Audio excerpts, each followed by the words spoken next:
Alright, so here's how to remove a wheel from your vehicle. So while the vehicle's still on the ground, and this is without impact tools, by the way. If you use impact tools, you can just jack the car up, generally jack the car up, and then just use the impact tools on your, use your impact driver on your lug nuts. But when you're not using impact tools, that's harder because when the car's off the ground, the wheels can turn, and every time you try to turn your lug nuts, the wheel turns. So leave the car on the ground first. Find the right socket that'll fit your lug nuts. In my case, this is a 19 millimeter. And this particular vehicle is a Cadillac, but it don't matter. And you can see that I loosened that. I loosened it about half a turn. Half a turn is usually good to get them broke free. Oh. And I'm using a pretty long breaker bar so that it's easier for me to do. The longer your tool, the better. Now, if you don't have a breaker bar this long, you can take a ratchet, a regular ratchet, and in this case, this is a 19 millimeter socket that fits onto a 1/2 inch, either ratchet or breaker bar or whatever.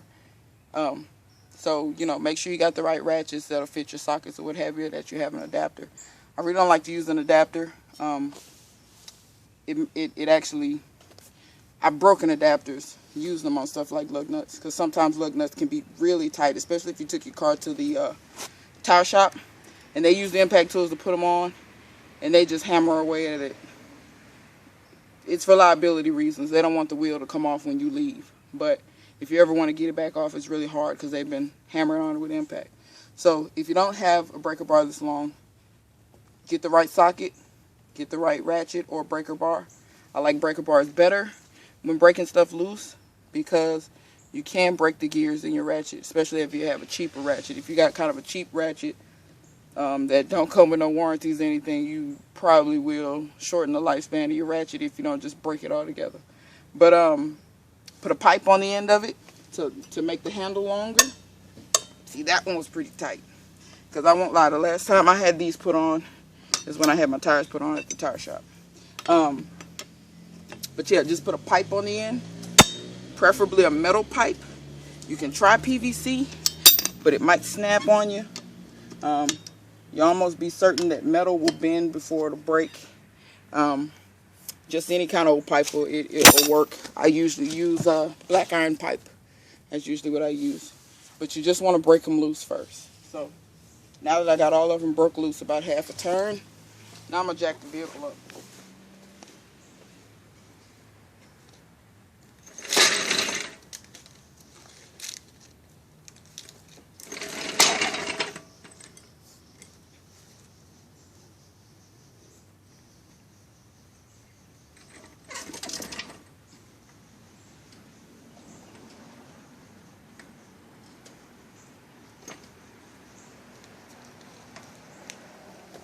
Also, keep in mind, when you jack your vehicle up in the back, go back and chalk the wheels. Let me show you what I'm talking about.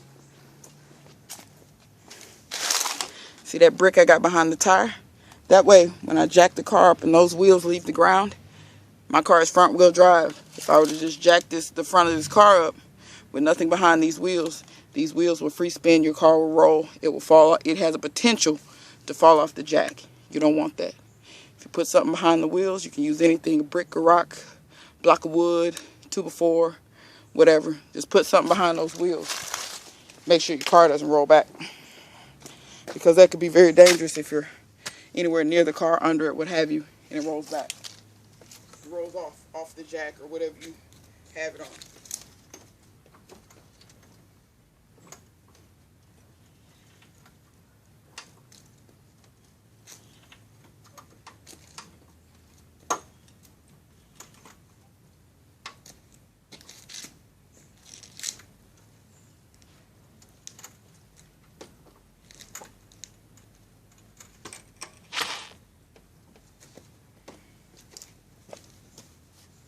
Not quite.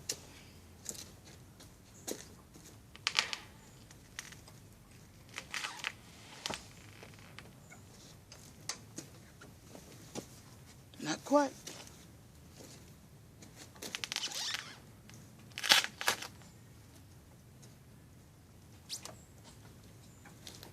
Now we're there. Alright, so when I jack my car, you can see it's just barely off the ground. You can see my wheels are turning easily. It's not taking any effort at all. So you know you're off the ground. You don't need to come way up off the ground unless you got to get under it for something. But for what I'm doing today, just doing brakes, that's all you need. So now let's go. Let's finish taking this wheel off.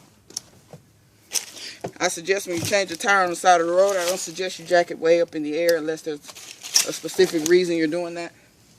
The lower it is to the ground, if something were to happen, your car falls, it has less space to travel, less time to, because gravity, when an object falls, it speeds up as it approaches the ground.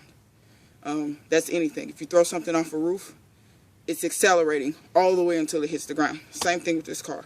The closer it is to the ground, the shorter the fall is, the less acceleration, the less potential damage. Now you probably still might tear something up. You might not. I've had cars that fall off and don't tear stuff up. I've had cars that fall off and do tear stuff up. So take this from somebody who's speaking from experience. I kind of learned all this stuff the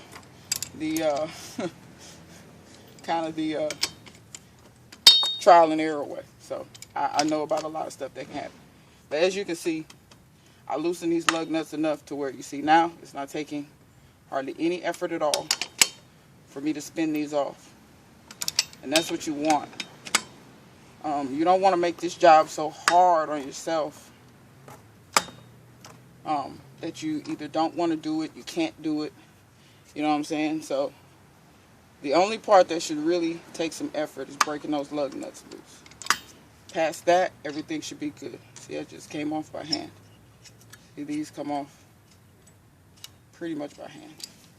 Sometimes I'll take my socket off and I'll just use the socket because it's easier to grab the socket. And keep in mind your lug nuts are on your wheels. They do have exposure to the elements, so sometimes the end of the studs might have a little rust on them. But they should, for the most part, come right off. If you got if you're getting a lot of binding, and I put my foot here so that the tire doesn't, because you see how the tire wants to come out that way. If you put your foot there, you don't get a lot of resistance on the lug nut from the tire pressing up against it.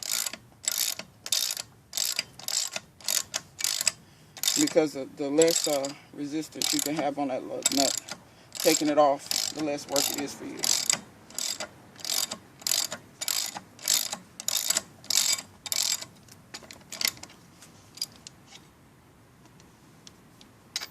No particular way you need to take these off. When I put it back on, though, there is a way that there's a specific order that is best to go in. It's not mandatory, but it's a good practice to do it. But as you can see, I'm just I'm not hardly using any effort to do this. If you live in northern states, or if you're in the Rust Belt, this might be harder to do. Keep that in mind because you guys deal with a lot of salt and a lot of rust. That's why I'll never live in the Rust Belt. I can't deal with all the rust and stuff like that. So now you got all your lug nuts off. Slowly move your foot. You see your tire start to slip off that way. The easiest way for me is grab it down here, kind of toward the bottom. And you see, and by being close to the ground, I didn't even have to pick it up or anything. As soon as I slid it off, it was about ½ an inch from the ground. Easy peasy. Now I can just roll it out of the way really simply. So you see I didn't have to pick that up. That's for my people that's a little smaller, or maybe you don't have the strength to pick it up, what have you. There's no need for you to pick it up. Just don't jack your car up that high. So that's how to take the wheel off. Alright, now after you're done doing whatever you need to do, it's time to put the wheel back on. Show you guys how to do that. Roll the wheel in. Now, this probably will be the most difficult part. So you want to kind of put the bottom of the tire closer to the car. Kind of walk it in under there. Now you can see the tires close. You can see the axle nuts and everything. So you got to line these up with the studs. So you do have to pick it up slightly, not a lot. And just kind of turn it until you can start seeing the studs through the holes. I know it's hard to see, you can't see it. And my best advice, okay, can y'all see? Yeah, y'all can see. That stud is lined up with that hole. So when you pick this tire up, just get that stud in there.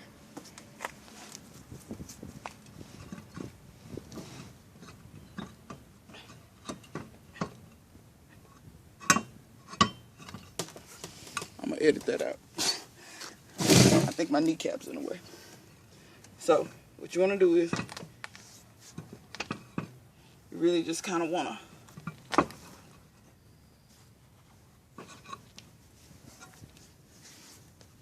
I gotta get the bottom a little closer.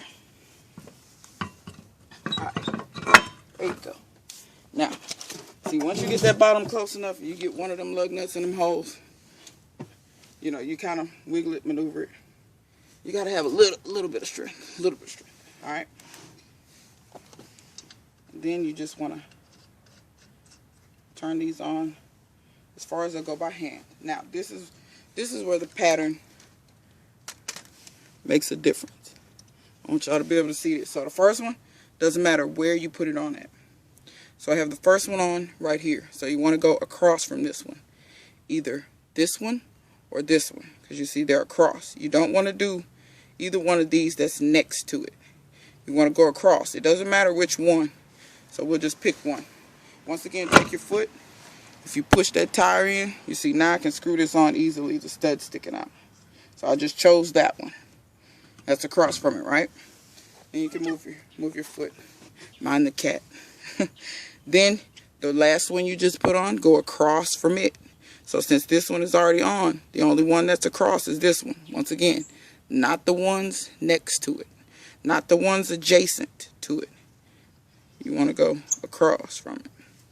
Okay, the last one you just put on, go across from it.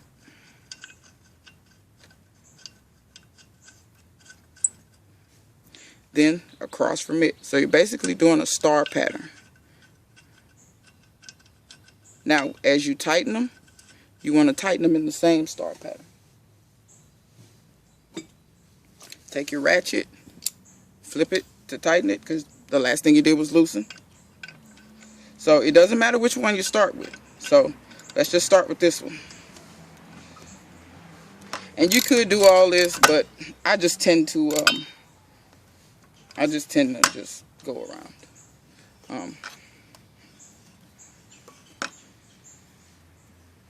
So you want to go, you don't want to go until it's all the way tight. You just want to go, you know, a few turns. Now, we did this one right, so we want to go across. Keep in mind, star pattern. And this will make sure your wheel goes on flat up against the hub without binding. And it does help, once again, to push that tire back, because your tire will, it'll cause friction, and it'll make it harder for you to tighten the nuts on. Okay, so you get a few turns on that one, go across from it.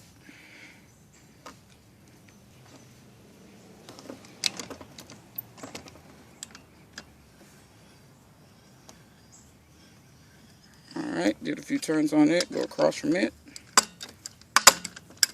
And see, you can see how easy that's going on. If your lug nuts are ever binding for some reason, meaning they're tight to go on, make sure you're not cross-threading them. That's why you want to start things by hand, to make sure you don't cross-thread.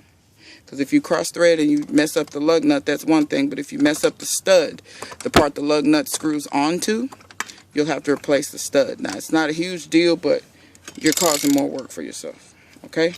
So, you see now, there's space back here again. That's the one we started on. So, go back to it. And like I said, just keeps tightening in a star pattern. That's what you want to do.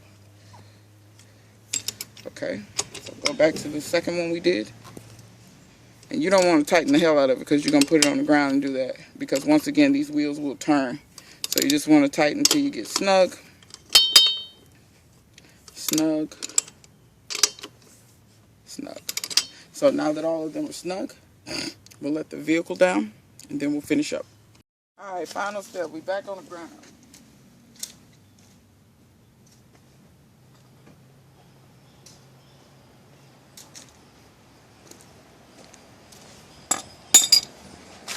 Alright, get your breaker bar back out, or if you're using a ratchet with a pipe, get your pipe back out.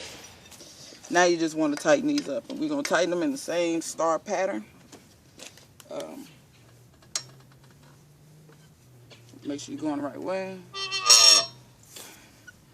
So, a lot of people are going to say, how you know when they're tight enough? I've been doing this long enough that I can tell when they're tight enough. Remember your star pattern, people. Remember your star pattern. You see me going in the star pattern. It's supposed to be 100 foot-pounds. But a lot of people doing this, see, I almost forgot my pattern. A lot of people doing this not going to have a torque wrench. Alright. Now that I've gone around once, I'm going to tell y'all what I usually go by. Okay. When I tighten these, y'all see I did about a half a turn. I'm putting just about all my body weight on this bar. And it doesn't want to go anymore. See how you hear it creaking? That's usually tight enough. If you are not sure, see, it barely wants to go, and I'm putting my body weight on it. Now, I will say this, for a lighter person, because I'm not super light, let's say you weigh 100 pounds, you want to put all your body weight on it. You weigh 100. And like I said, the creaking is usually a good sign for me. It's very hard to strip these out because they're lug nuts. They're intended to be tight. Like I said, 100 foot-pounds is fairly tight. And you don't want your wheel coming off. So make sure they're on there. If you're not for sure, go get your torque wrench and torque them on there, whatever the manufacturer says. But that's how you take off a wheel. That's how you put it back on. So until next time, we'll see you guys later.